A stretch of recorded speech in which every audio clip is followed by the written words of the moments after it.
Is running no master chain and driving your song far into the red really the way to go when it comes to mixing and mastering music? Well, let's talk about it. So there's this huge thing going around. I see it all over like Twitter and Threads and TikTok and stuff. Everybody just driving their songs into the red. I got 2 beats here, so let me play that for you. And this one's in 32-bit. You won't see anything on the master chain, but I don't currently have anything on the master chain.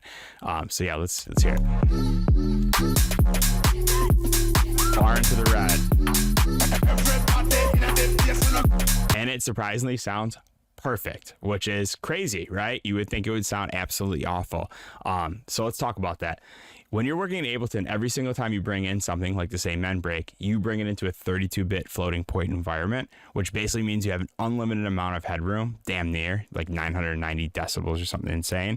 So what does that mean to the average person? Well, watch this. If I push this up all the way, you and I know what this sounds like. I accidentally pressed play a minute ago when I was filming this on my first take. I was trying to do it on one take, and my fiance screamed from downstairs, "Are you okay?"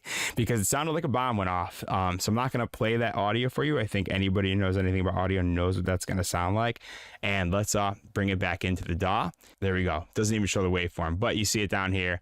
It's clipped to oblivion. And if we just go like this and we do -24 dB, it goes right back to normal. So let's go back to this.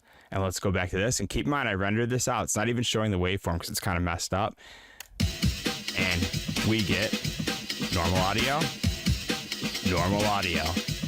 Inconceivable, right? Isn't that crazy that we clipped it? Normally going into the red just destroys every piece of audio, right? And all the old engineers are probably going to argue with me in the comments and say, "Oh my God, you clipped it, you bastard," you know? And the reality is that yeah, you have unlimited headroom, and that stays in Ableton, so you can drive it really far into the red. However, there is a caveat. Once you render it out, you're probably not going to render it to 32-bit because Spotify, hell, we're on Instagram or TikTok, you're probably viewing this in 16 bits. You probably never even heard the 32-bit audio version. I'm probably the only person that can even hear it sitting in this room right now, going directly into my DAC. So what happens when we bounce it to 24? Well, guess what? There's no more overs. All that gets sliced off. And what is that? That's hard clipping, my friends. Whether we like it or not, it ends up getting hard clipped.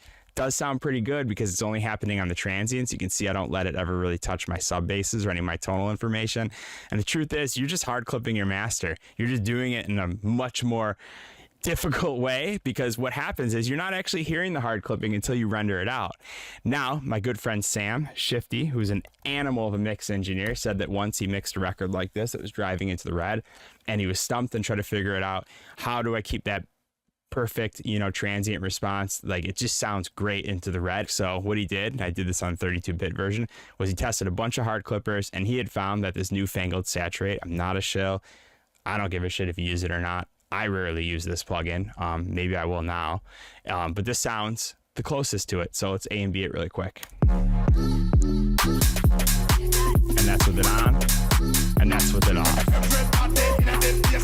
Pretty damn transparent if you ask me. In my room right now, it sounds exactly the same. So Sam, you really nailed it on that one. Holler at him if you need a record mixed. I don't really know what else to add to the discussion other than the fact is I'd rather probably just clip it in Ableton, because then I can at least hear what I'm doing and know that when it gets shipped out to DSPs, it's probably going to sound like what I'm hearing in the studio, which is the most important part, right? Mixed translation. That's what we all want. We want what we're hearing in here to sound like that everywhere. Ideally, it's never the case. That's why we all struggle. But yeah, that's the point. So if you like more discussion like this, and I'd love to hear more commentary, because I don't truly know everything. I'd love to hear your guys' thoughts on this. Comment below. And if you like discussion like this, my Patreon is a great place to learn about mixing electronic music, composition, sound design, all that nerdy shit. Yeah, go check out my Patreon.